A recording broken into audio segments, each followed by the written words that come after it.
My position near the ballroom's perimeter became ground zero when reality started crumbling around us. Above our heads, the crystal fixtures emanated a honeyed luminescence, the type of illumination that renders everything gentler than its actual nature.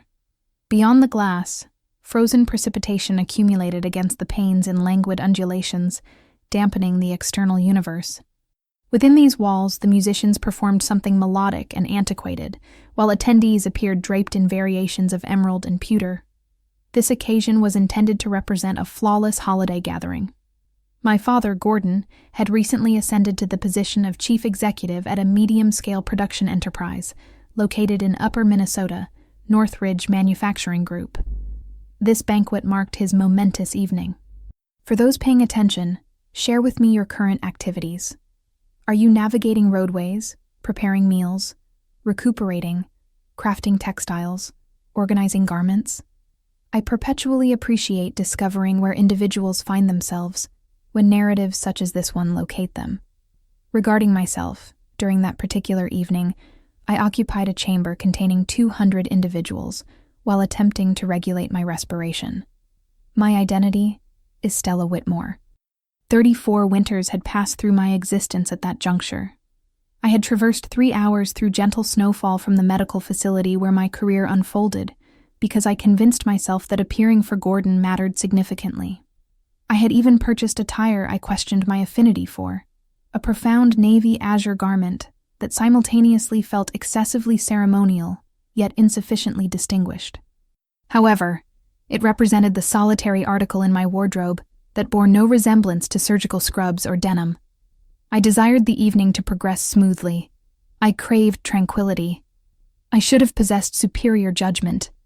Gordon rose from his position at the primary table with the assurance of an individual who believed the entire chamber had been constructed to venerate him. Conversation ceased. Crystal vessels stilled. He tapped the exterior of his water goblet with dining utensil, and the delicate chime attracted every gaze in his direction. He displayed a smile, expansive and saturated with self-approval. I recognized that expression. I had matured beneath its shadow. He commenced expressing gratitude to everyone for attending. He discussed arduous labor and extended evenings, and the pride he experienced in finally attaining a station he believed he had merited for numerous years. Individuals applauded. He elevated his palms to silence them, savoring the moment somewhat excessively. Subsequently, he redirected his observation toward me, and I experienced my stomach plummeting. "This individual right here," he proclaimed with sufficient volume to penetrate through the melodies. "This represents my indolent, corpulent daughter." The amusement struck rapidly, penetrating, reverberating against the crystal and burnished surfaces. Certain individuals appeared uncomfortable, yet they generated laughter regardless, because that constitutes what individuals perform when they desire to remain on the advantageous side of authority. Others laughed because they assumed he was jesting. My countenance heated so rapidly, it felt as though I had entered a furnace. I maintained my shoulders motionless, my breath measured. I had acquired the knowledge years previously not to provide him any response he could utilize subsequently. Gordon continued. He cherished attention the manner certain men cherish bourbon.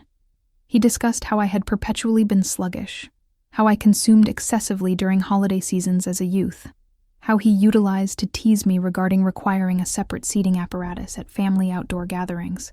The assembly roared. My palms stung from constricting them too intensely.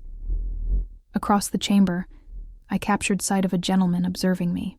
Tawny, sandy hair, substantial shoulders, dressed in an uncomplicated black ensemble that somehow appeared more dignified than anything else in the chamber.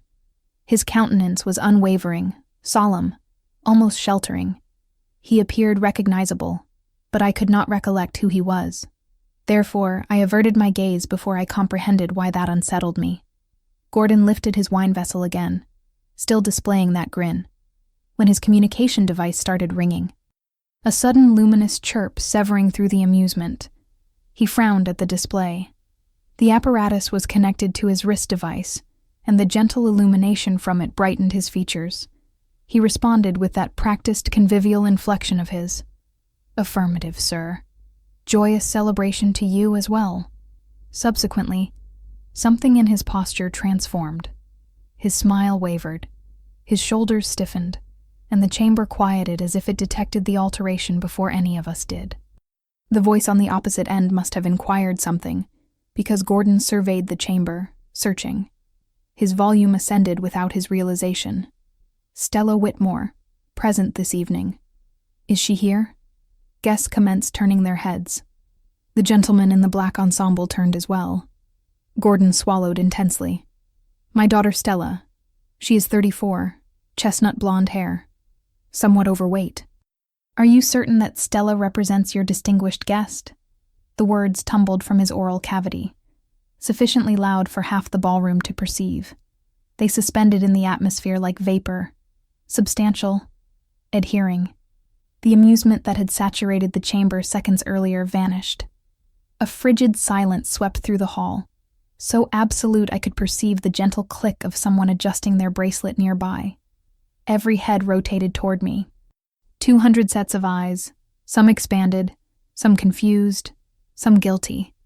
Gordon blinked rapidly, observing from me to the communication device like the apparatus had betrayed him. His countenance drained of pigmentation so swiftly, it reminded me of snow dissolving away from heated asphalt. He pulled the wine vessel to his oral cavity with a trembling hand, attempting to appear composed, but his nerves betrayed him. He choked on the sip, a penetrating cough, then another. The wine sprayed forward in a dark arc across the white linen tablecloth. Individuals gasped, chairs scraped backward. Someone whispered my name. I stood there, frozen in position, my heart hammering so loudly it drowned out the orchestra. I did not comprehend why the chairman of Gordon's company would recognize my name. I did not comprehend why he would designate me a distinguished guest. However, something deep inside me recognized this moment represented only the beginning of something larger, something that had been set in motion long before this night. I observed Gordon stare at me with eyes saturated with panic, and I experienced the ground shift beneath us, as if the truth he had buried for years was finally clawing its way to the surface. I did not yet recognize how or why. I only recognized everything was about to transform. And that represents where the night truly commenced. Even though the authentic story had initiated weeks before in a vastly different type of chamber, and with vastly different illumination. It was early December at Clearwater Memorial, the medical facility where I functioned as a trauma surgeon in western Minnesota. The first authentic snowstorm of the season was propelling sideways against the emergency chamber window, and the entire structure felt like a vessel leaning into the wind. I was on call for the night, already fatigued from an extended shift, when the charge nurse hurried toward me with that expression I had learned to recognize, the one that meant something adverse was coming through the doors.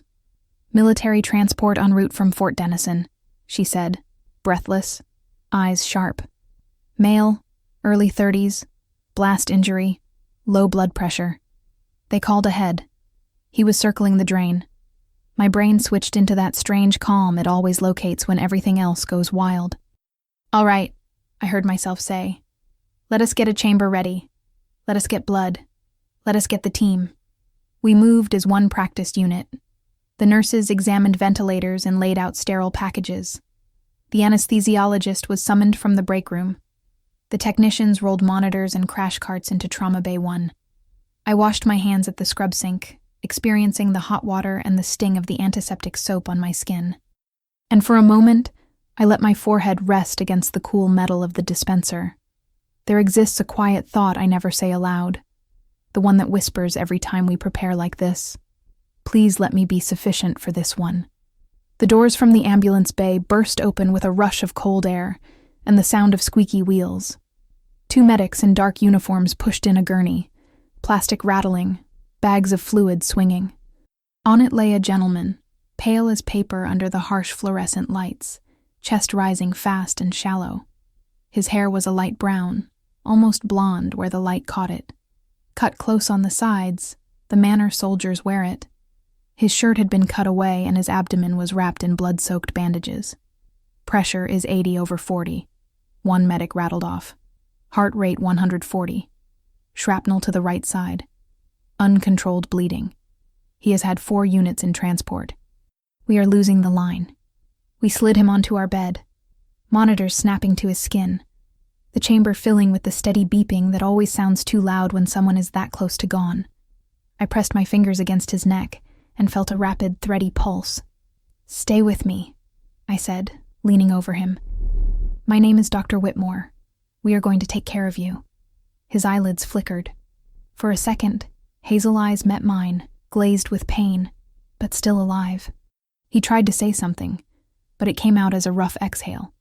"We do not have time to wait for more scans," I told the anesthesiologist quietly. "He is bleeding out. We are going to the operating chamber right now." There are moments in this profession where seconds turn into a currency you can feel slipping through your fingers. This was one of them.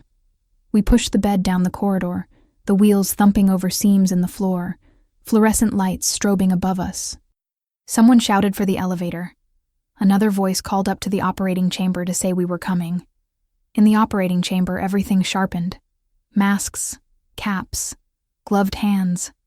The smell of antiseptic stronger, almost metallic. The nurse counted instruments in a steady voice, a ritual that grounded us all. The anesthesiologist adjusted the tubing, his face serious behind his mask. Monitor alarm softened as we got him stabilized enough to cut. "Ready?" I said more to myself than anyone else. "Let us see what we have." The first incision always feels like stepping off a ledge. Once you do it, you are committed. We opened him up, and the issue was exactly what I had feared. Internal bleeding, multiple sources. Shrapnel had torn through places that do not like to be disturbed. For a second, everything in front of me blurred into red. Then training and years of nights like this took over. Clamp here, suction there, sponge, more light. I heard my own voice, low and steady, giving instructions. The scrub nurses moved like mind readers, placing instruments into my hand before I even finished asking. Time turned into a strange elastic thing, stretching and snapping back, marked only by the soft updates from the anesthesiologist.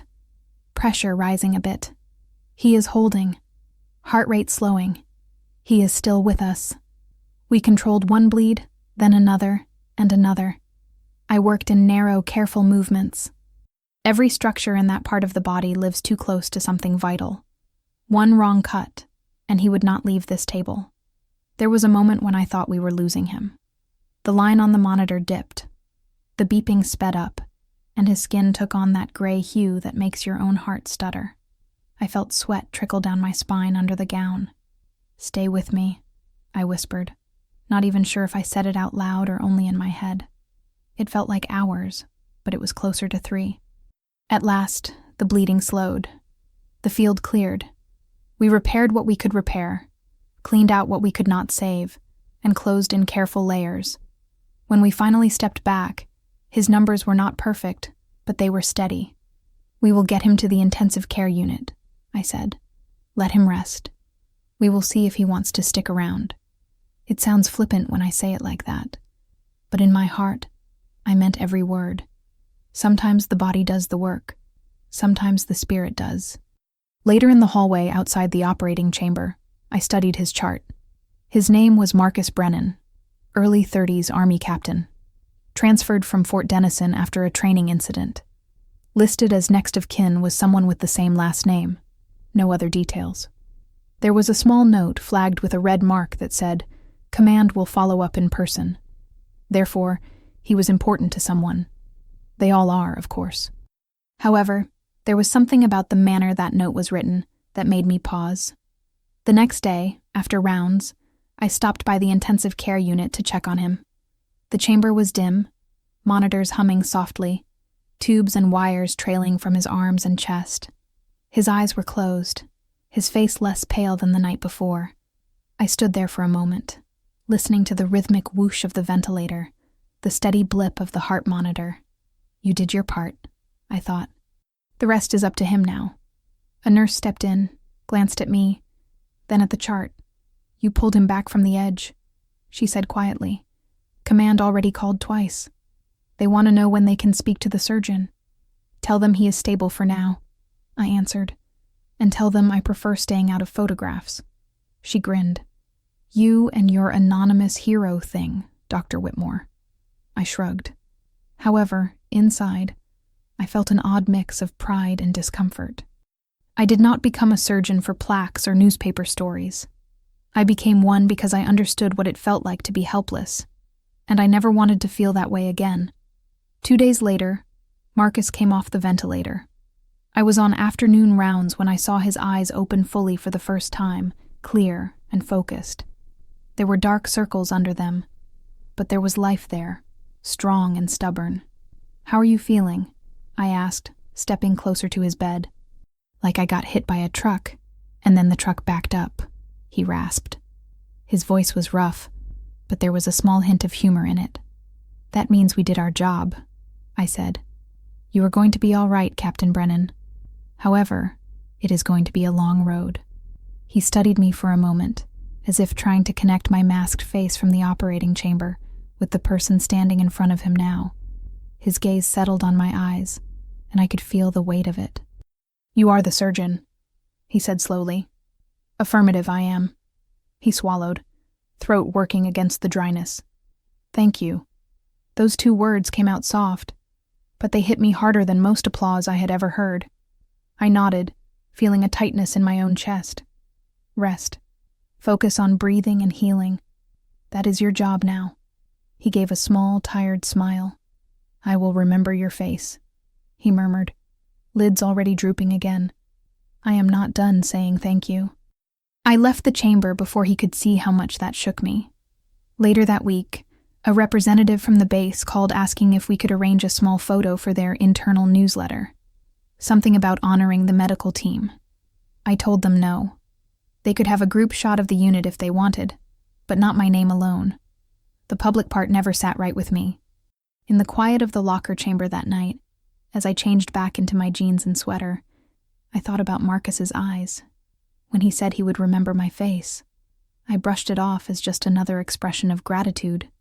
However, a small voice inside me wondered if our paths were meant to cross again.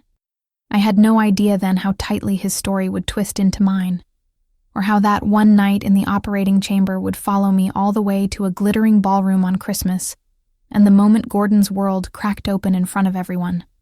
I did not sleep much after that night in the intensive care unit. Even when I closed my eyes, I could still see Marcus's face, the moment he realized he was alive. There was something steady in the manner he had looked at me. Grateful. Clear. Like he had anchored himself to the sound of my voice. I shook it off more than once, telling myself I was tired and imagining things, but the memory stayed with me. Whenever I stepped into the hallway near his chamber, I felt some small pull inside my chest that I could not quite explain. A few days later, after one of my morning rounds, I was called to the administrative office by the head of our department. I assumed it was paperwork, or the usual rundown of trauma cases, but the moment I stepped in, the air felt different. 2 hospital coordinators stood beside the desk, one of them holding a short list printed on gold letterhead. On the top corner was the name of Gordon's company, Northridge Manufacturing Group. The coordinator told me that someone from their executive office had called earlier. The woman did not know details, only that a representative of the chairman himself had made a request. They wanted a name added to an upcoming guest list, a distinguished guest list to be exact.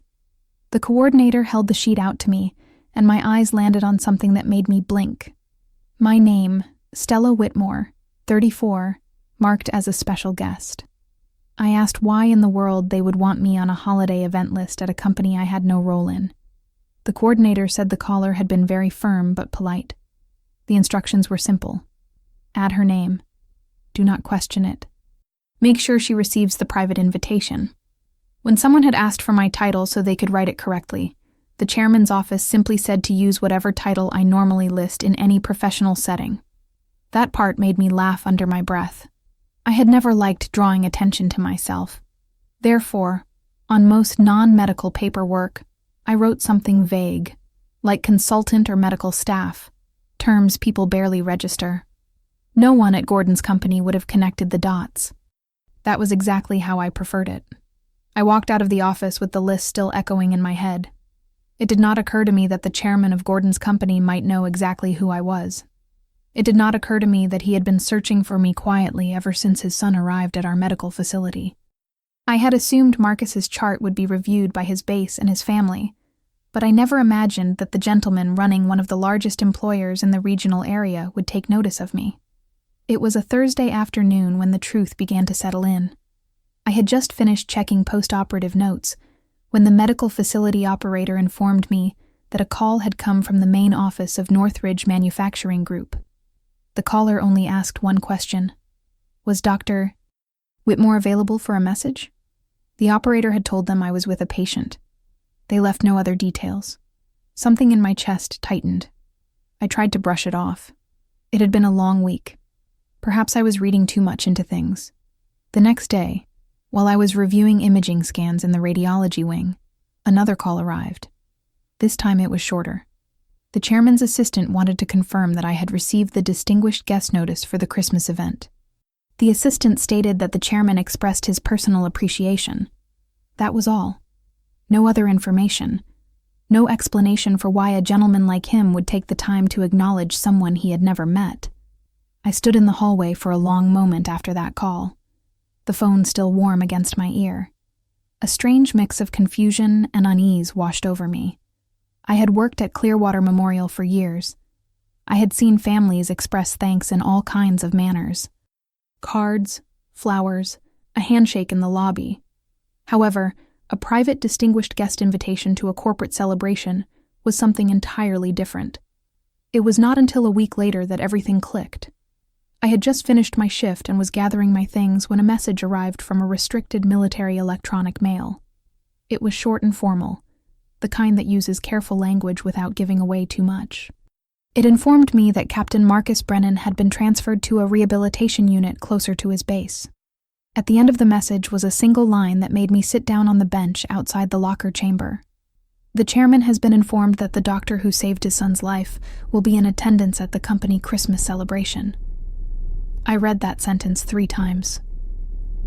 My pulse felt suddenly louder, thudding in my throat. It was the first time anyone had told me outright that the gentleman Marcus had listed as next of kin was not just family, but the very chairman of the company Gordon had worked at for more than 20 years. I felt lightheaded as if the floor had tilted. The electronic mail continued. Captain Brennan has been notified as well. He expressed intent to attend the event.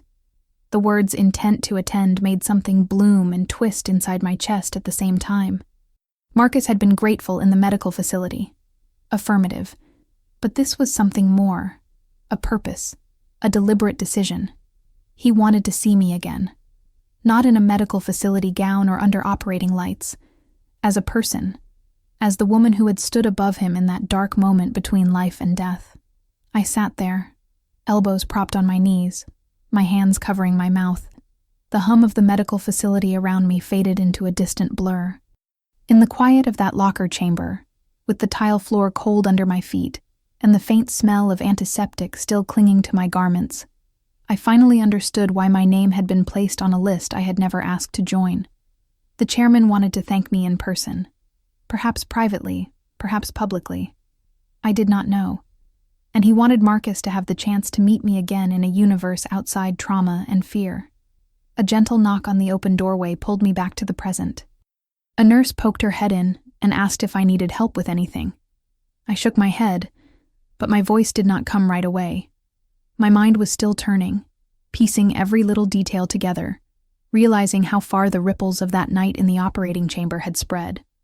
In the parking area, I sat in my automobile with the heater blowing warm air against my hands. The sky was turning a smoky shade of blue, the kind that comes right before winter darkness settles in. I stared out at the drifting snowflakes catching in the beam of the street lamp and felt a pressure in my chest. Something like anticipation tangled with dread.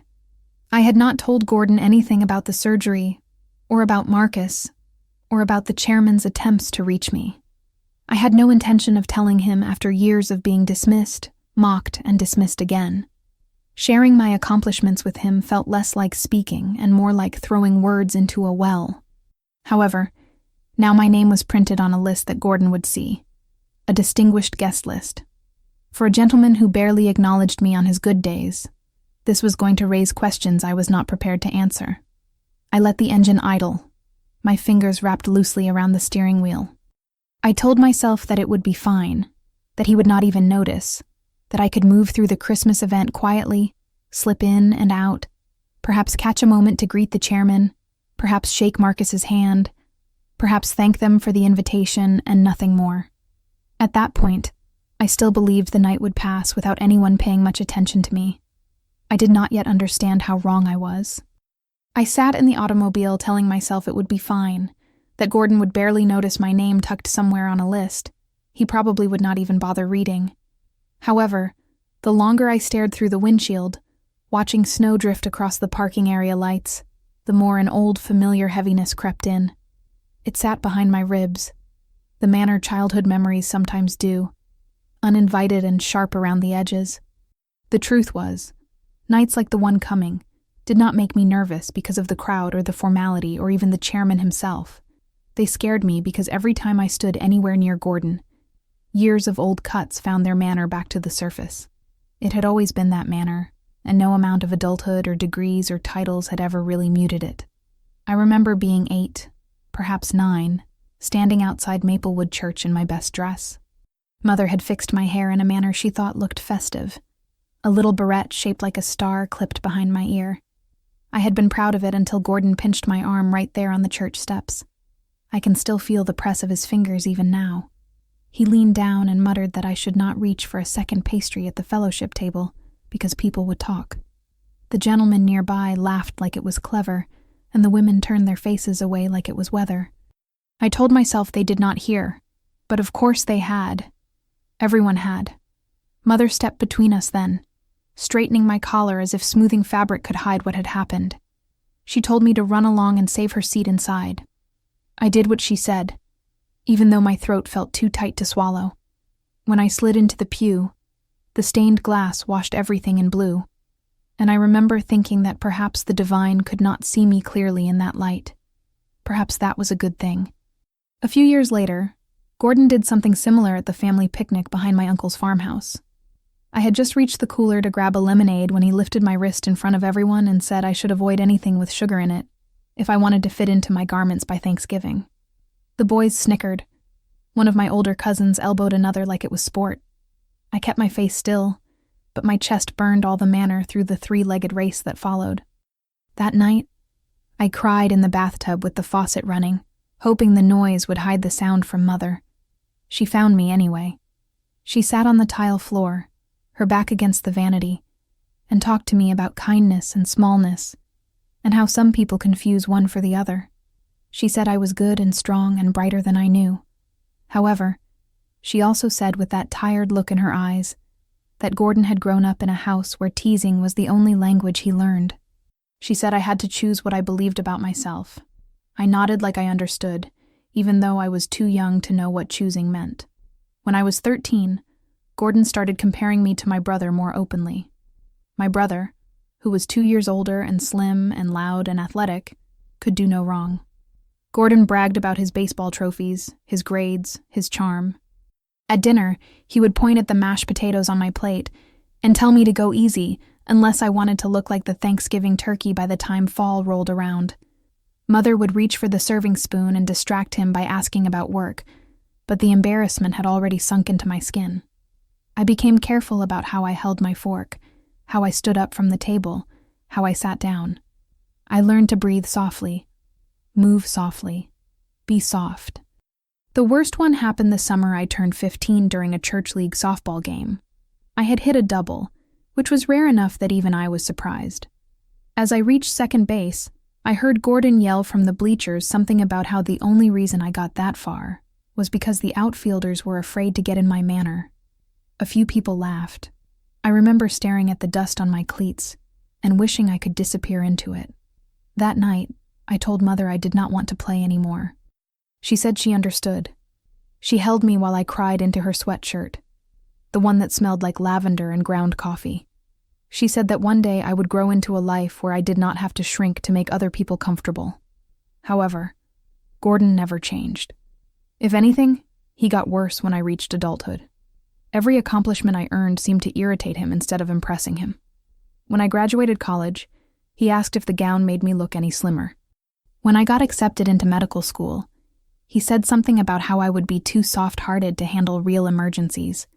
He told me I would fall apart the first time someone bled on me. He laughed when he said it. He always laughed. Mother passed away during my residency. After the funeral, Gordon shook hands in the church lobby like he was entertaining clients while I stood by the guest book, trying not to collapse. When a neighbor asked him what I did, he told her I pushed papers around in a medical facility and tried not to faint. I was standing right beside him, and he did not even hesitate. That was the night I realized silence was sometimes the only armor I had. Explaining myself never changed anything. Arguing made it worse. Therefore, I started keeping my life small around him. I told him half-truths about work, choosing words that sounded forgettable. I never mentioned difficult procedures or awards or the long nights in trauma. I hid my achievements the manner some people hide bruises, not because I was ashamed of them, but because I did not want to hand him ammunition. When I finished my surgical fellowship, he asked if I had finally settled into a job, or if I was still bouncing around, as if years of studying and sacrifice were nothing more than a casual hobby.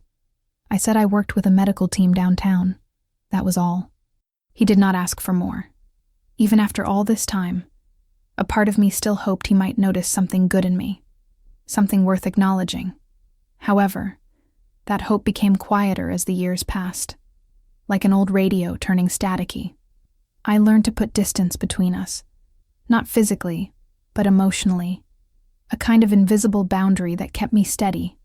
Perhaps that is why I never told him about the night I operated on Marcus. It was too important, too delicate, too saturated with meaning to hand over to someone who might turn it into a jest. I could not bear the idea of him dismissing the moment that had changed Marcus's life and mine. Therefore, I kept it to myself, sitting alone in that parking area now, the heater humming softly. I felt that old instinct tightening inside me again. Not fear exactly, more like bracing, preparing, knowing that Gordon had a manner of turning any situation into something that scraped against the bone. And a thought flickered through me with such clarity that I almost said it aloud. This is why you hide your work. This is why you keep your life separate. This is why you learn to be quiet. My breath fogged the inside of the windshield as I whispered to myself that I could handle the Christmas event, that I had handled far worse. However, even as the words left my oral cavity, a doubt curled in the back of my mind. Because if Gordon had any idea who I had become, what I had done, or how far I had come without him, he would not celebrate it. He would use it as another reason to remind me of everything he believed I lacked. I gripped the steering wheel a little tighter, experiencing that old familiar ache settle in, the kind that came from years of trying to be small enough to stay out of his line of fire. I knew then that the night ahead held more weight than I wanted to admit. I knew that walking into that ballroom would stir things I thought I had outgrown, but I also knew I was not the same girl who had cried in the bathtub or stared at her dusty cleats or hid behind her mother on church steps.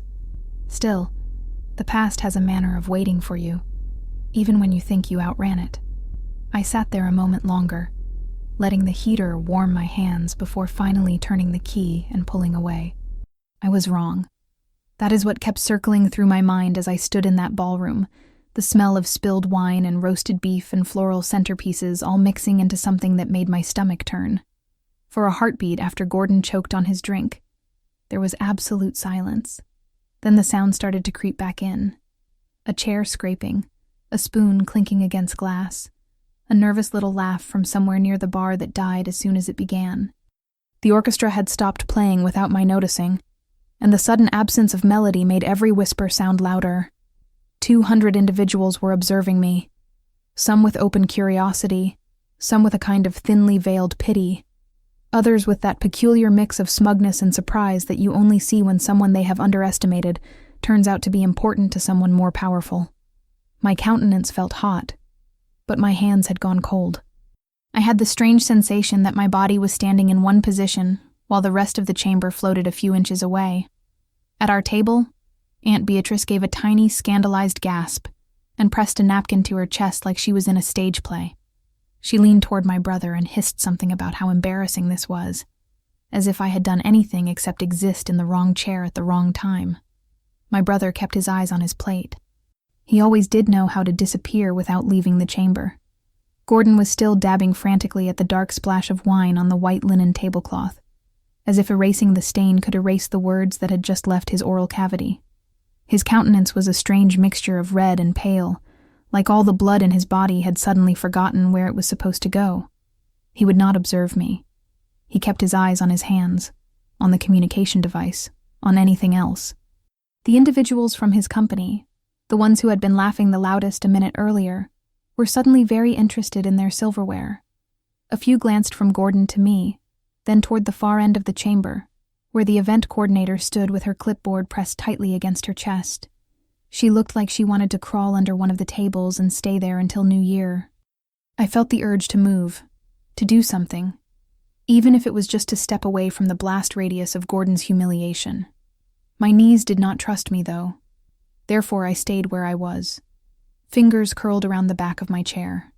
I could feel my pulse pounding in my ears. That was when I became aware of the gentleman in the dark ensemble again.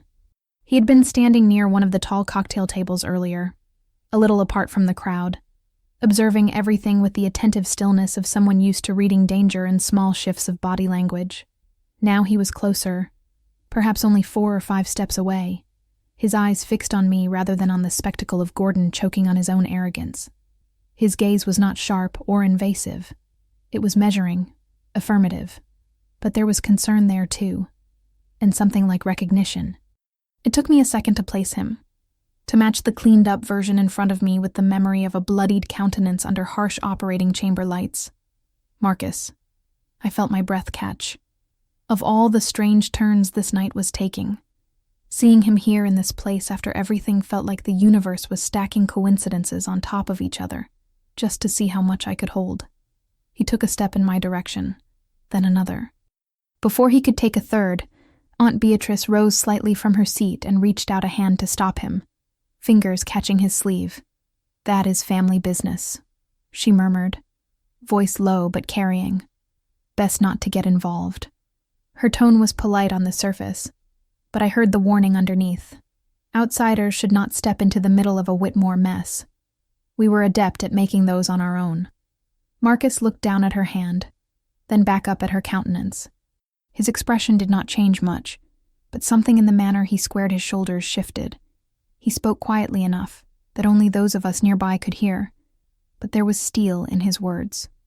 "Ma'am," he said, still civil, still calm. "I think I am already involved." He gently removed his sleeve from her grip, not yanking, just peeling her fingers away with the kind of steady respect that comes from years of following protocols and standing his ground. Aunt Beatrice looked offended, but she did not try to stop him again. For a second, the whole scene felt surreal. My aunts and uncles frozen around their plates, the Christmas tree lights blinking in the corner, the buzz of dimmed conversation swirling like smoke. And through it all, this one gentleman cutting a straight line toward me as if the rest of them had ceased to exist. I observed him approach, every step making my heart beat just a little bit harder. I did not recognize what he planned to say. I did not recognize if he would reveal our connection in front of everyone, or if he just wanted to make sure I had not completely crumbled. He stopped a respectful distance away, close enough that I could see the faint scar near his hairline that had not been there the night I operated on him. He was thinner than he had been in the medical facility, too. The manner individuals sometimes are after a long stay. However, his eyes were the same. Steady, clear, warm in a manner that felt unfamiliar in this chamber. "Dr. Whitmore," he said softly.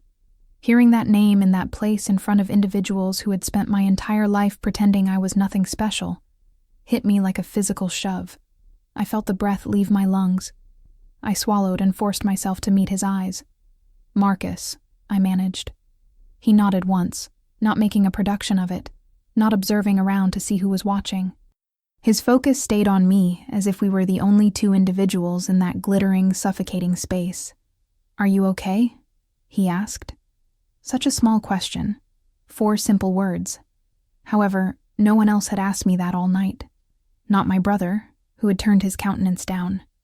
Not Aunt Beatrice, who was too busy worrying about the spectacle. Certainly not Gordon, who was still wrestling with his own panic. It was like Marcus had reached through all the noise and laid a hand on the one part of me that still felt sane. I almost lied, almost pasted on a brittle smile and said I was fine, because that is what I had been trained to do since I was old enough to understand that my feelings made other individuals uncomfortable.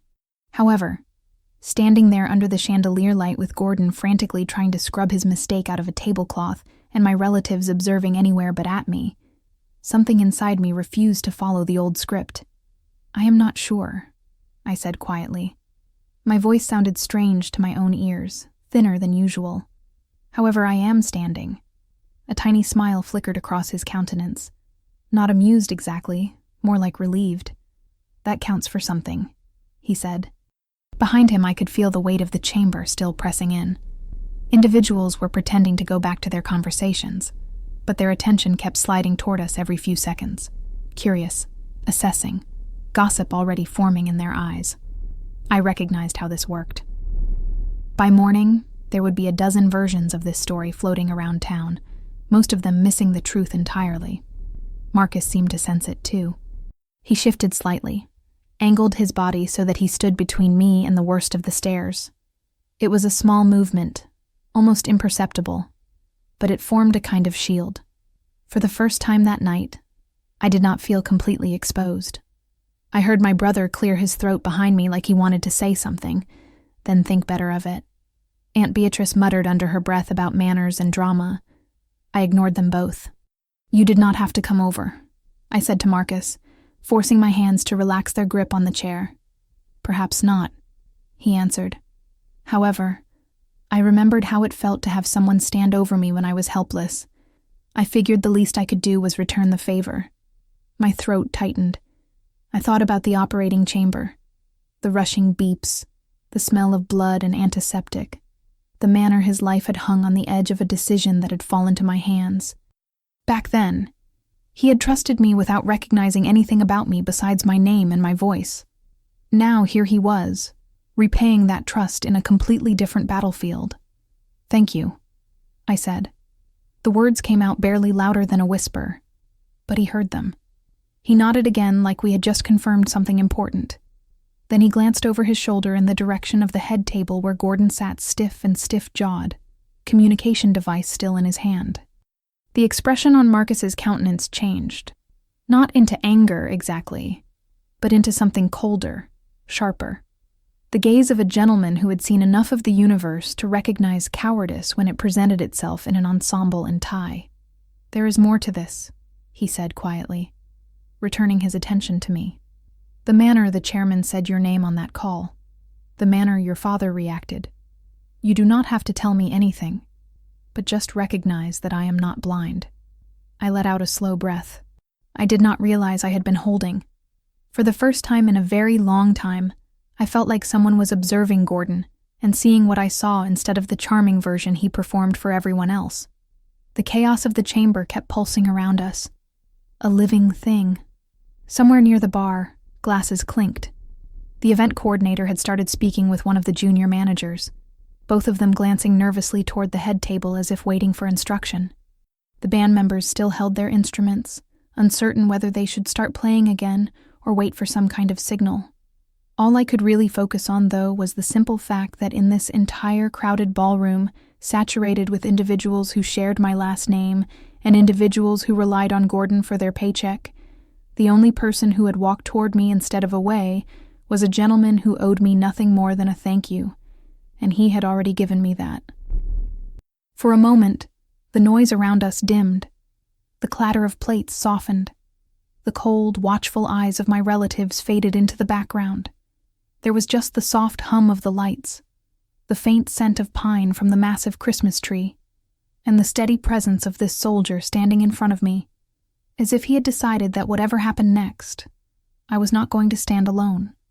It was a small thing, measured against the years of hurt that had come before, but sometimes small things are what crack the surface. I straightened my shoulders just a little, and lifted my chin, and in the same instant, the chamber seemed to hiccup again. A young gentleman in a white shirt and black vest slipped out from behind the head table, clutching a communication device in both hands like it was something fragile. His eyes were wide, a little panicked, The manor staff appears when they get dragged into something far above their pay. He went straight for Gordon. "Sir," he said, voice pitched low but urgent. "The chairman is asking to speak with you again. He says it is important." Gordon had just managed to smear the worst of the wine into a pale pink stain on the tablecloth.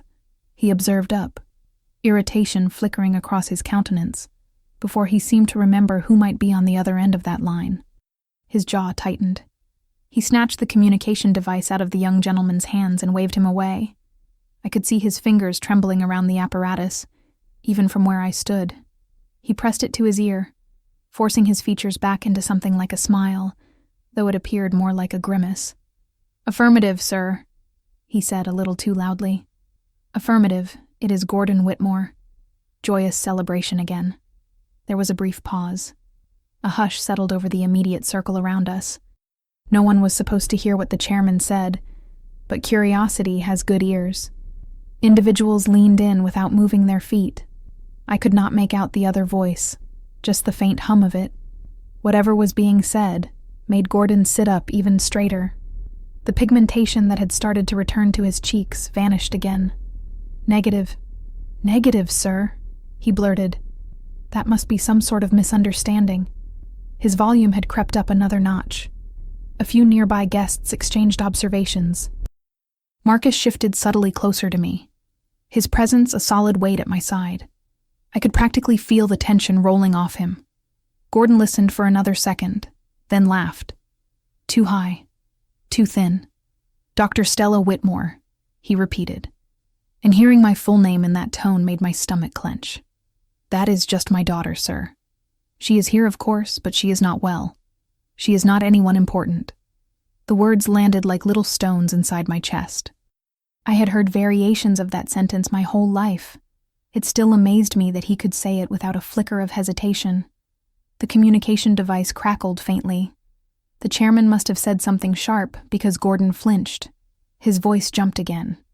"Negative, sir," he said much too loud now. "She is not any kind of distinguished guest. She is 34, chestnut blonde hair, overweight. She works some kind of medical job, but I did not think that mattered for tonight." A wave of cold washed over me. Around us, the half-circle of listeners stiffened. Someone sucked in a breath. Someone else muttered my name under their breath like they were tasting it for the first time. Marcus's hand twitched at his side. For a moment, I thought he might step forward and simply take the communication device. Chain of command be damned. His jaw was clenched so tightly that a muscle jumped near his temple. His eyes never left Gordon's countenance. The chairman's voice rose enough that even from where I stood, I could hear the faint outline of his words. Not every syllable, but enough to stitch them together. "Dr. Whitmore saved my son. Important. Respect." Gordon froze. His fingers tightened so hard around the stem of his wine vessel that I wondered if it might snap. He stared straight ahead, the veneer of charm stripped away, leaving something small and frightened in its place. "Sir, there must be a mix-up," he said. But the confidence was gone. "She has never said anything about saving anyone. She does not talk about her work." I assumed. He trailed off. He assumed what he had always assumed, that nothing I did when I walked out of his line of sight mattered enough to carry weight in a chamber like this. The silence on the other end of the line stretched, heavy as lead. Even the individuals who could not hear the chairman's voice could feel its pressure through Gordon's reaction. The young waiter hovered near the edge of the scene, appearing like he wanted to sink into the floor. Marcus leaned closer to me, though he still did not touch me. His voice was low, meant only for my ears. "If he keeps talking like that," Marcus murmured, "I am going to have to say something." There was no bravado in it, no puffed-up righteousness. It sounded like a simple statement of fact, the manner a soldier might state an objective. Get from point A to point B. Do not leave your individuals behind. My heart pounded so hard that I could feel it in my throat. A part of me wanted him to stay quiet, to let the moment pass so I could go back to being invisible. Another part, the part that had stitched a gentleman back together in an operating chamber. The part that had grown tired of swallowing insults just to keep the peace. Wanted someone to finally call Gordon what he was. Gordon cleared his throat, His eyes darted around, finally landing on me. For the first time that night, he really observed as if trying to reconcile the daughter he dragged to family dinners with the person the chairman kept insisting was a doctor who had done something worthy of gratitude. "She is just my kid," he said into the communication device, desperation leaking into every word. "Sir, I promise you, if she did anything, it was purely her job. You did not need to list her as a distinguished guest. I am sure we can fix whatever this is." Marcus inhaled sharply. I could sense the decision forming in him like a storm cloud thickening. If Gordon denied my work one more time, I recognized Marcus was going to walk right up to that table and say in front of the divine and everybody exactly who I was and what I had done. I almost wanted him to do it. The chairman's voice rose again, more distinct now. I heard my name, heard the words surgeon and saved and the phrase not treated properly tonight. Each piece felt like a spotlight being aimed at a corner Gordon had carefully kept in shadow. Gordon's countenance went slack. His oral cavity opened, then closed. He swallowed hard enough that I could see his throat work. With the communication device still pressed to his ear, he grabbed for his wine vessel again with his free hand, as if the familiar motion might steady him. Instead, his fingers slipped against the slick stem. The vessel tipped. A streak of dark red splashed across his shirt front, blooming outward like a wound. A few drops hit the table again, deepening the earlier stain. Around us, guests tried to pretend they were not observing, but their gazes were glued to the scene. You could feel the collective embarrassment, the realization that the gentleman they had been laughing with minutes earlier was unspooling in front of them. Gordon fumbled the vessel upright, his hand shaking so badly that it rattled against the table. He muttered something into the communication device, a tangle of apologies and excuses that no one could quite catch. His usual booming confidence had shrunk into something humiliated and small. I stood there observing him, and for the first time in my life, I saw him not as the giant figure who filled every chamber of my childhood, but as a frightened gentleman who had finally run headfirst into a truth he could not twist into a jest. Marcus straightened beside me, shoulders squared, eyes hard. He observed from Gordon to me and back again, like a gentleman measuring the distance between what was said and what was real. At that moment, it was clear that whatever came next, the balance in our family had already shifted. Gordon just did not recognize it yet. The chairman must have finished whatever he had to say, because Gordon finally lowered the communication device. His hand sagged to his side, the screen still glowing in his palm. He appeared like someone had just pulled the floor out from under him, and for one brief second, there was almost something like fear in his eyes. Then he seemed to remember he had an audience. He cleared his throat and forced a laugh that did not sound even a little bit real. "Common," he said, voice cracking on the first word before he pushed it louder. "Sorry about the excitement over here. Just a mix-up with the boss. You recognize how these high-level individuals get about titles and all that." His gaze flicked toward me, then away so fast it was almost like a flinch. He tried to paste his charming mask back on, and tried to reclaim the control he had lost. It would have been almost funny if it had not been built on my humiliation. A murmur moved through the chamber, low and electric. Individuals were not sure what to do with their eyes or their hands. A few picked up vessels that were already empty just to have something to hold. The band members shifted on the small stage, whispering to each other, waiting for a cue that was not coming. Marcus took a step forward. He let go of the back of my chair and moved toward the center of the open space between the tables and the dance floor. He did not rush. He did not stomp or shout. He walked with the steady, deliberate pace of someone who recognized exactly what he was about to do and did not plan to apologize for it. I observed him, my heart climbing into my throat. Every conversation in the chamber seemed to thin and then break off as individuals noticed him moving. Heads turned, forks stilled halfway to plates. Aunt Beatrice made a small choking sound and reached for my brother's arm, but he did not move. Marcus turned to face the head table where Gordon sat. For a moment, the two of them just observed each other. One gentleman in an expensive ensemble, red wine blooming on his shirt front like a badge of poor judgment. The other in a plain dark jacket, shoulders squared, eyes clear. the faint shadow of a scar at his temple catching the light. When Marcus spoke, his voice was not loud, but it carried. The chamber had gone so quiet that every word landed with perfect clarity. "That was not a mix-up," he said. "That was disrespectful." A little ripple ran through the crowd. Gordon blinked. "Young gentleman," he began, trying to summon his old authority. "I do not recognize who you think you are, but this is a private family matter." Marcus shook his head once. "Negative, sir," he answered. "This is not just family. You are talking about the doctor who saved my life." It was as if someone had shot a flare into a dark sky. The words lit everything. He turned slightly so that more of the chamber could see his countenance, but his eyes flicked back to mine, anchoring us to each other. "She saved my life," he said, each syllable measured and sure. "Dr. Stella Whitmore right there. She is the reason I am standing here instead of my mother picking out a headstone this winter." You could feel the shift as his words moved through the crowd. Individuals who had heard whispers about a surgeon, about a distinguished guest, suddenly connected the dots. The woman they had observed be called indolent and corpulent and unimportant was now being identified as someone who had pulled a gentleman back from the brink. You could see comprehension crash over them, some countenances flushing with shame, others with a kind of startled respect. The whispers came next, soft, sharp, everywhere. "Doctor, surgeon, saved him. That one, her." A woman from Gordon's accounting department put a hand to her oral cavity. One of the senior managers observed at me like I had grown an extra head. Even the event coordinator, who had been clutching her clipboard like a shield, stepped a little closer, as if she suddenly realized the story unfolding would be repeated long after she put that clipboard away. Gordon tried to laugh again, but it came out strangled. "Oh, come on," he said. "We are just having a little fun. She is my daughter.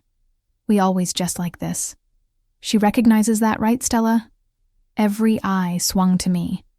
I felt the weight of their gaze heavy as sandbags. The old impulse to nod and smile and make it easier for everybody clawed at me. The good daughter, the quiet one, the one who absorbs the blow so the chamber can keep pretending nothing is wrong. However, Marcus was standing there, his words still hanging in the air, cutting through years of noise, and something inside me that had been bent for a very long time decided it would not fold again. My voice came out low, steady, the manner it does when I call for a scalpel in the operating chamber. "I am not a jest, Gordon," I said. "I have never been a jest." You could have heard a pin drop. The murmur shut down as fast as they had started. Gordon stared at me like he had never seen me before. His oral cavity opened and closed. No sound coming out. For once, he did not have a quick comeback. No easy jab, no deflecting one-liner. A woman near the back of the chamber, someone I recognized vaguely from human resources, cleared her throat. "I am so sorry," she said, her voice trembling a little as she directed the words toward me. "I did not recognize. We did not recognize." I nodded stiffly, not trusting myself to answer without either crying or snapping. Neither felt like an option I wanted to play out in front of all these individuals. Another gentleman, someone from logistics who had been laughing the loudest earlier, set his vessel down and stared at the floor. He appeared like he wanted to crawl into it. Gordon pushed his chair back as if he meant to stand, then seemed to think better of it. He grabbed his napkin instead, blotting uselessly at the stain on his shirt. "Everybody is too sensitive these days," he muttered. "Cannot even tell a simple jest without individuals acting like you committed a crime." Marcus observed at him, and there was not an ounce of fear or difference in that gaze.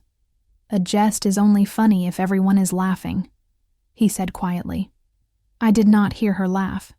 The line sliced through whatever flimsy excuse Gordon had been trying to build. He shut his oral cavity, but the damage was already done. Something inside me gave manner then, not in a collapsing manner, more like a release valve finally turning. I felt a wave of exhaustion sweep through me, followed by a clarity I had not expected to feel in this chamber. "I am done," I heard myself say. Not loud, just firm. I stepped away from my chair. The movement startled a few individuals nearby. as if they had forgotten I had legs and could use them. I could feel their eyes tracking me. However, for once it did not root me to the spot. I turned and walked toward the side doors that led out to the hallway and the restrooms, the soft thud of my heels on the polished floor echoing in my own ears. Behind me, I heard Aunt Beatrice hiss my name like I was the one making a scene. My brother called out quietly, but he did not follow. He never did. I did not observe back. The hallway outside the ballroom was cooler, the air less heavy, the melody dimmed to a low thrum. The wall sconces cast a softer light on the patterned carpet. A Christmas wreath hung above a small console table, its red bow drooping slightly, as if it too was tired of holding everything together. I stopped near the end of the corridor, close to a tall window, where I could see the snow still falling outside. I put a hand against the cold glass, needing something solid to ground me. My chest felt tight. My throat burned. However, the tears I expected did not come. It was like I had crossed some internal line and left them behind with my chair. A moment later, I heard footsteps, firm, but not hurried. I did not have to turn to recognize it was Marcus. The manner he moved was already familiar. "I am sorry," he said when he reached me. I let out a short, humorless breath. "For what?" I asked. "For telling the truth. For waiting as long as I did," he answered. "For not stepping in sooner. I heard him call you those things, and I kept hoping he would stop on his own. That was my mistake." I turned then, leaning back against the window so I could see his countenance. The hallway light caught the planes of it, the faint lines of pain that still lingered from his recovery, the unwavering honesty in his eyes. "You did more than anyone else in that chamber," I said softly. "That means something." He studied me for a second as if checking to see whether I really believed that, or was just saying it to make him feel better. Whatever he found there seemed to satisfy him because some of the tension in his shoulders eased. "When my unit got hit," he said slowly, "I remember thinking I was not ready to go. Not yet. I held on to the voice of the person telling me to stay. That was you. Therefore, observing your own father try to make you small in front of all those individuals, it did something to me. I could not keep my oral cavity shut and live with myself."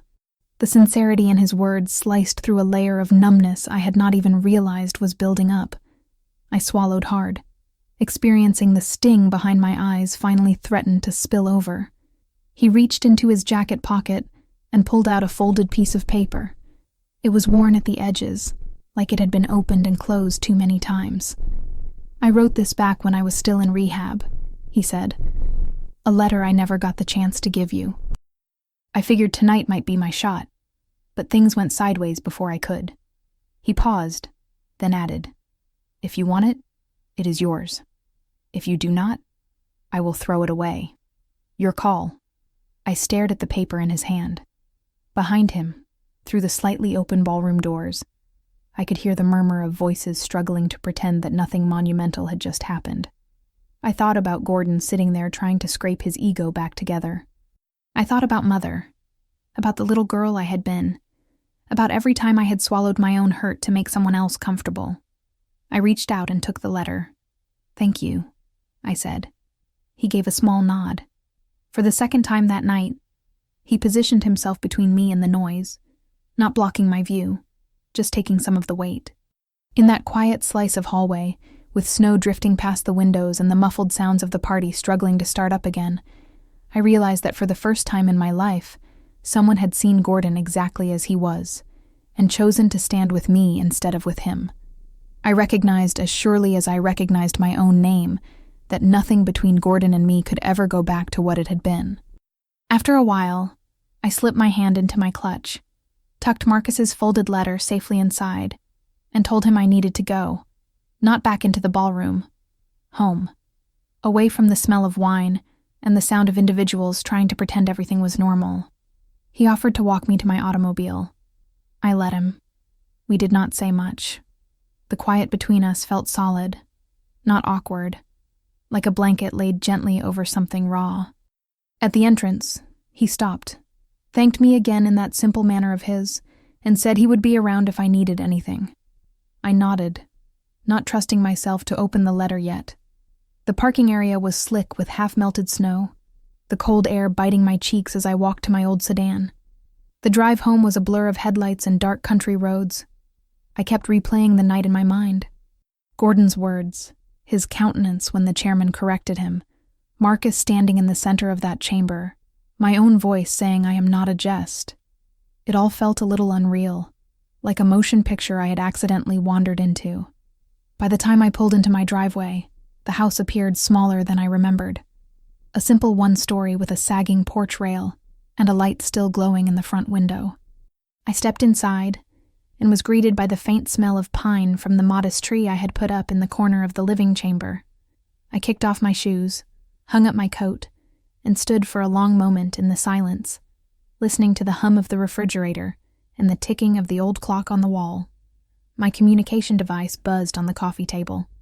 Then it buzzed again and again.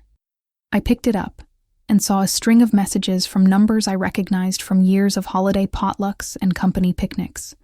Individuals from Northridge Manufacturing Group, individuals who recognized me as Gordon's kid, as the quiet daughter who occasionally showed up and always helped with cleanup.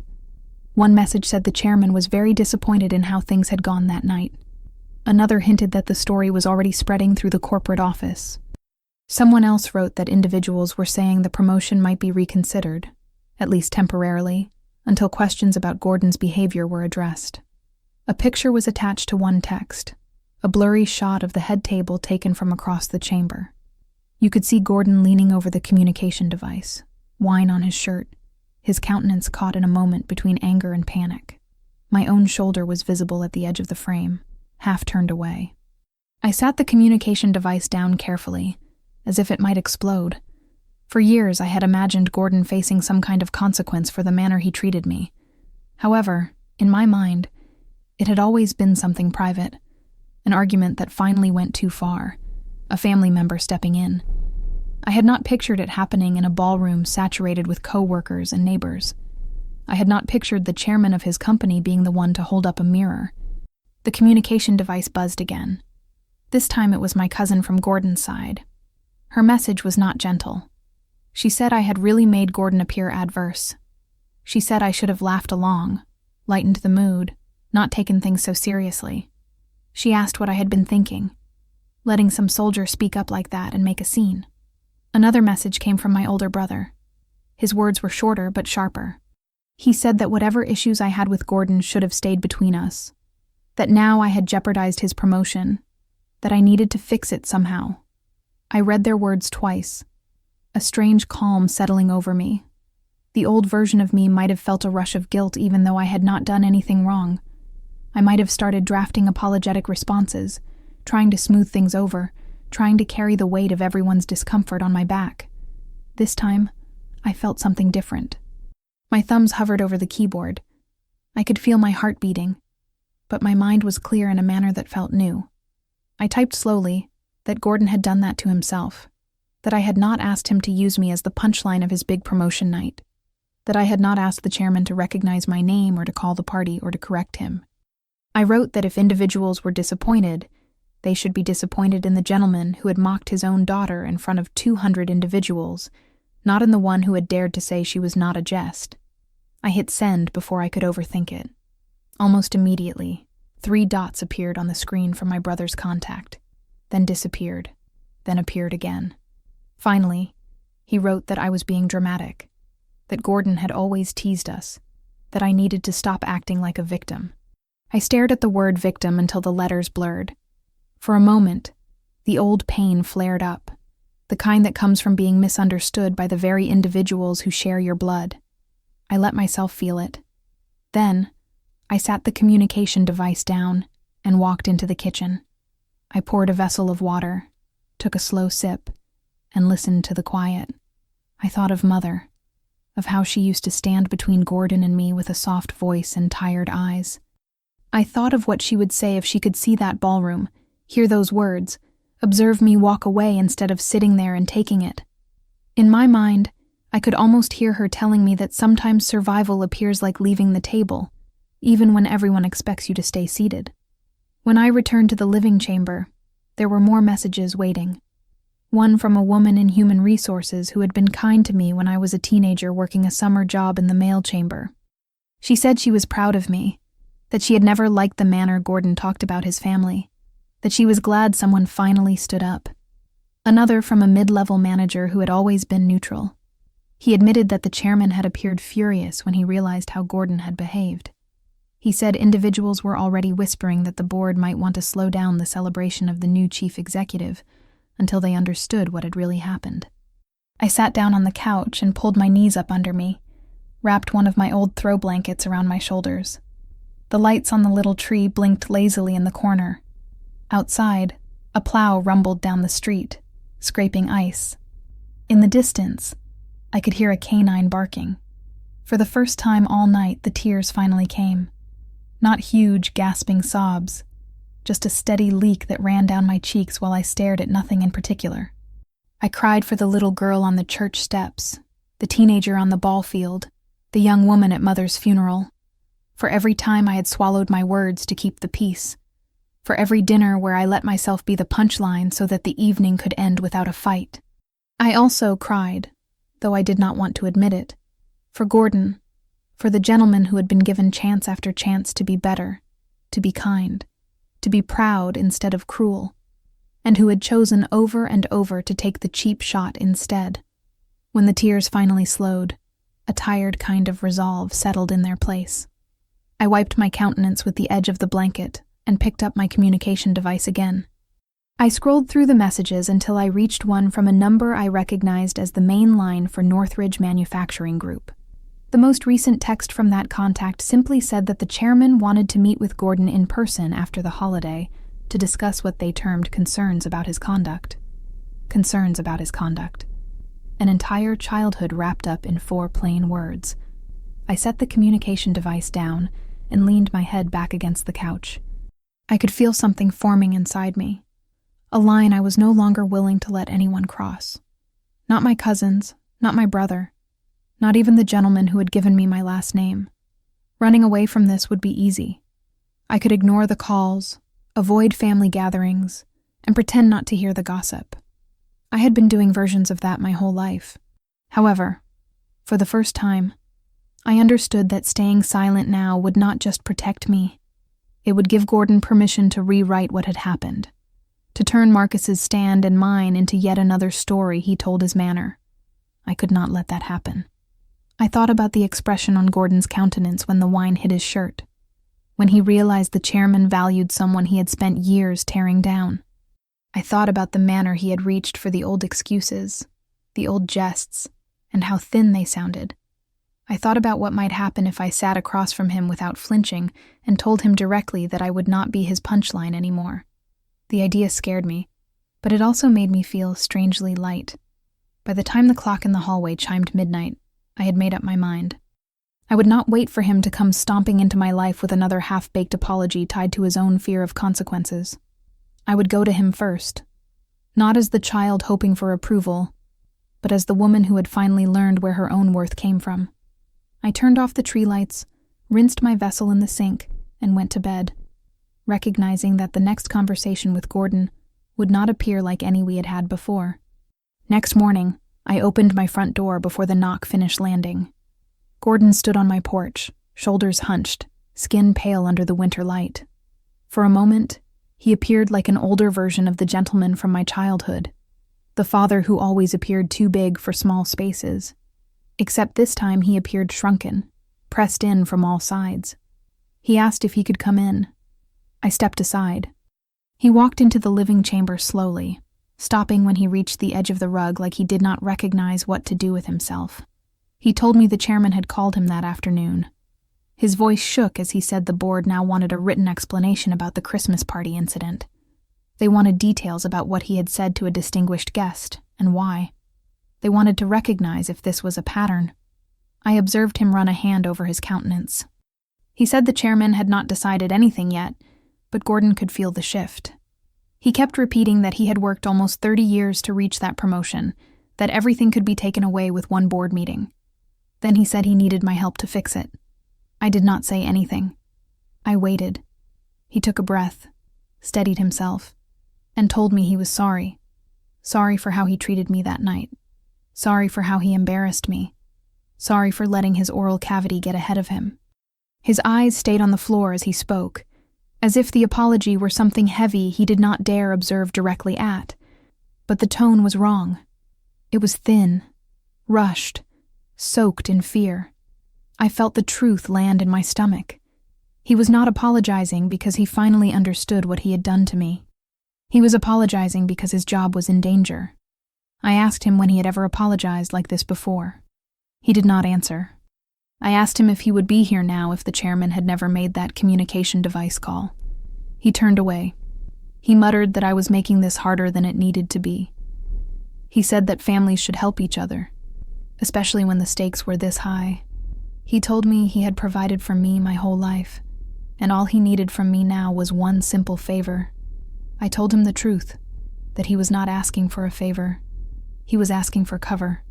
I said that the chairman was not confused about what happened. The only person still confused was him. He fired back that I was exaggerating, that it had only been a jest, that individuals laugh at toasts all the time. I asked him if he remembered the silence that fell after his words hit the table.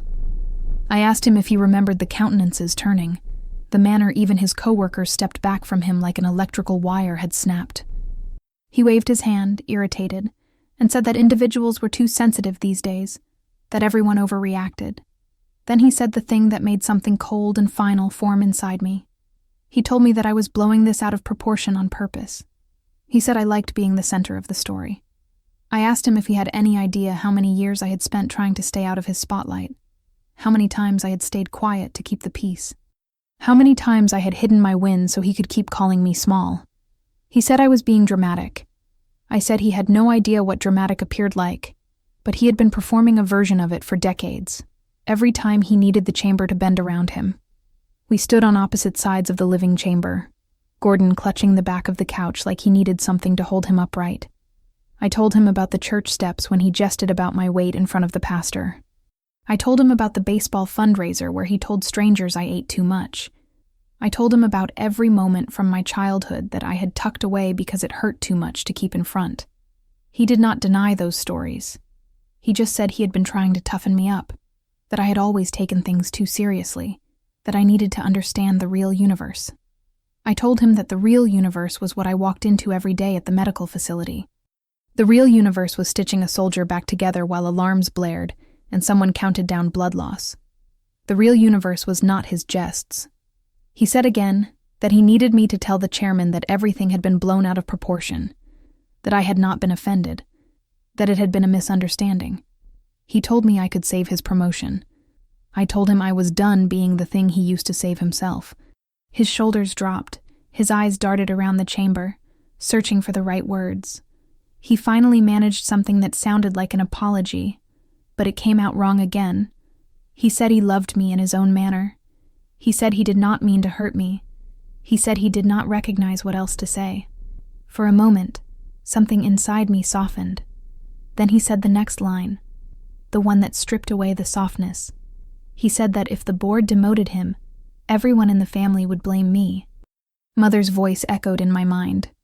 You teach individuals how to treat you by what you allow. I stepped closer. I told him I would meet with the chairman, and I would tell the truth. I would not embellish, and I would not protect him from his own actions. I said I would not let him use me as a shield. He appeared startled, almost offended. He asked if I understood what I was risking. I told him he was the one risking things, not me. The chamber felt small and cold. Gordon rubbed his hands together like he could warm them. Then he asked if I would at least promise to speak favorably about him to protect the title he had waited for his whole life. I said I would speak fairly. That was all. He opened his oral cavity to argue, then closed it again. Something in his countenance sagged. He nodded once, stiff and reluctant. He walked toward the door, stopped with his hand on the knob, and said he hoped I would not regret making things difficult.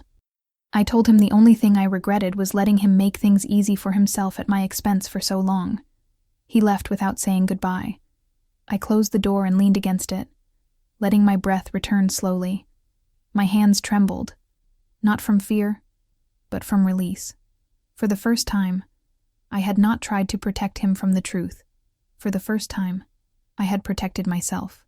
Outside, the cold wind rattled the porch rail, and I felt something shift inside me, a boundary drawn clean for the first time.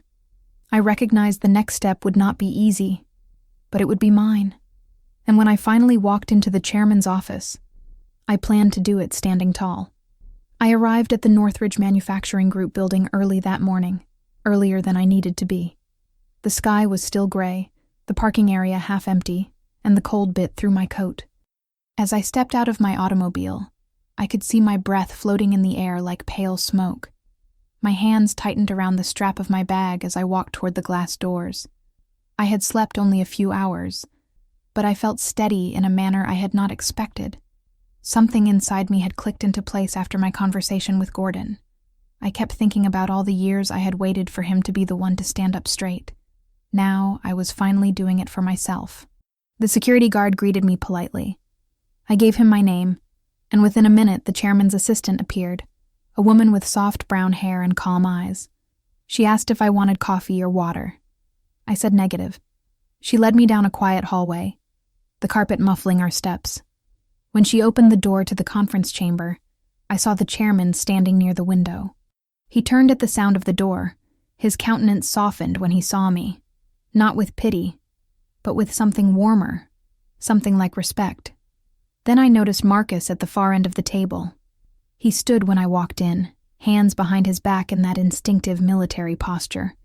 He gave me a small smile, the kind that says you do not have to do this alone, even if you walked in thinking you would. We all took our seats. The chairman folded his hands on the table and thanked me for coming. He said he recognized this had not been an easy week for anyone, and that he appreciated my willingness to talk openly. He asked me to tell him what I wanted him to recognize in my own words. I sat back and let the chamber settle around me. I told him what happened that night. The manner Gordon's voice rose, the laughter around the table, the shock that froze the air when the truth slipped out through the chairman's communication device call. I told him the part no one else had heard. The years of small cuts and public jabs and quiet humiliations. I kept my voice steady. I did not raise it. I did not soften it. I just spoke like I had in operating chambers when everything depended on clarity. When I finished, the chairman nodded slowly. He thanked me for telling the truth, not the softened version, not the one that would have been easier for him to hear. He said he had spoken to every witness at the table that night, and most of the individuals who had sent messages afterward. He recognized exactly what had happened. He said he wished Gordon had been honest from the beginning, but fear had made him reach for excuses instead. He leaned forward, his expression serious. He said that leadership was measured by how a person treated the individuals they believed could not affect their future. He said Gordon was good at his job, but the board needed to consider whether he could represent the company's values now at the highest level. Then he observed at me and said he wanted to recognize how I wanted to proceed. For a moment, I could not speak. No one had ever asked me what I wanted where Gordon was concerned. No one had ever waited to hear what would make things right for me. I took a breath and told him I did not want to see Gordon torn down. He had worked too hard for too long. I also told him I did not want to protect him from consequences he had earned with his own choices. I said I wanted fairness, nothing more, nothing less. The chairman nodded again. He said that was exactly what he had hoped I would say, because fairness was the standard he intended to use. Then he shifted slightly and observed toward Marcus. Marcus held my eye for a moment before he spoke. He said he wanted to thank me again, not just for saving his life, but for showing courage in a chamber where it was easier to shrink. He said he had been talking with his father for months about creating a bridge between the medical and military universes, a small advisory program built on experience instead of politics. He said that if I was willing, he wanted me to join that program, not as a symbolic gesture, but as someone whose judgment and training could change the manner wounded soldiers were supported when they came home. He said it would be flexible. It would respect my medical facility work, and it would give me a seat at a table where my voice was needed. The chairman added that they also wanted to nominate me for a regional medical award for emergency trauma work. He said they would like to make a donation in my name to a program that provided mental health support for veterans. I felt something shift in my chest, something warm and heavy at once. All the years of working behind curtains, All the nights spent alone after surgery, while the medical facility went quiet. All the moments when I wondered if what I did would ever matter beyond the individuals on the table in front of me. Suddenly, I was being offered a place where my work was not hidden. It was seen. I said affirmative. My voice did not shake. The chairman smiled. Marcus let out a breath I did not realize he had been holding. We talked for a little longer, going over details, discussing what the next steps would appear like. When the meeting ended, the chairman stood and asked if he could walk me out himself. As we walked through the hallway, he told me something that made my throat tighten. He said that his son had almost died. And when a father stares down the possibility of losing a child, he never forgets the hands that kept that child alive. He said he would be grateful to me for the rest of his life, no matter what his company did or did not do. Outside the conference chamber, Gordon stood near the elevator. He must have been waiting for the meeting to end. His coat was draped over one arm. His eyes were tired. He observed at the chairman first, then at me. The chairman gave him a polite nod, then excused himself with the assistant. When the doors closed behind them, Gordon stepped forward, clearing his throat. He said he had heard things went well. His voice was tentative, careful, like he was afraid to say anything too loud. He said he wanted to thank me for speaking fairly. He said he recognized I did not have to. There were no jests, no self-pity, just a gentleman trying to say something that did not come naturally to him. I told him I accepted his thanks. Then I told him something else. I said that I forgave him. However, forgiveness did not mean forgetting. It meant I was choosing to move forward without carrying the weight of the past. I said that from now on, I would not let anyone treat me the manner he had, including him. He nodded once, a small, almost stiff movement, but it was real. For the first time, he observed at me like a person, not a mirror he wished he could fix. We walked outside together. Snow was falling again, light and soft. He opened his oral cavity once, perhaps to say goodbye, perhaps to say something else, but he closed it and gave me one more nod instead. I observed him walk to his automobile and drive off. The wind lifted the falling snow, spinning it around me. I stood in the parking area for a long minute, letting the cold sink into my lungs and the warmth settle into my bones. For the first time in my life, I felt like I was standing fully in my own story, not hiding behind silence, not shrinking to make someone else feel tall. I felt seen. I felt steady. I felt like the road in front of me was mine to choose. And as I walked back to my automobile, I recognized exactly what I wanted to say to anyone who had ever felt small in their own family. If you have ever been told you were too much or not enough for your own family, remember this. Silence can be power, and truth can be the loudest revenge. Tell me in the comments what integrity means to you and where you are listening.